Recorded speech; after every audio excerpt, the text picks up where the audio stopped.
पूर्वीच्या काळी बाळंतपणं शक्यतो घरीच व्हायची. दायिनीची मदत, घरातल्या स्त्रियांची मदत व काही घरगुती उपचार करून त्या बाळंतिणीचं बाळंतपण सुखरूप पार पाडण्यासाठी सगळेजण झटायचे, प्रयत्न करायचे.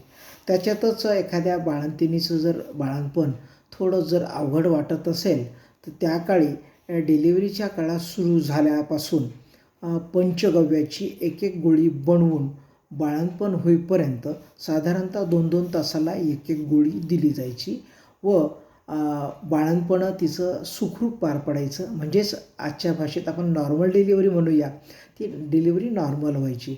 आणि पंचगव्य बनवणं म्हणजे फार फार मोठं काम नाही आहे.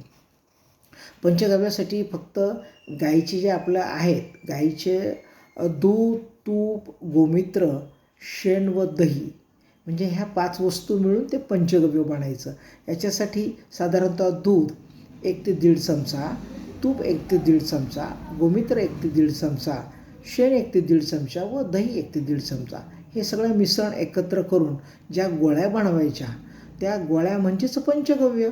आणि पंचगव्य देऊन अनेक बाळंतिणीचे बाळंतपणं सुखरूप पार पडले, म्हणजेच नॉर्मल डिलिव्हरी झाल्या असा जुन्या लोकांचा अनुभव आहे. करून पाहायला हरकत नाही.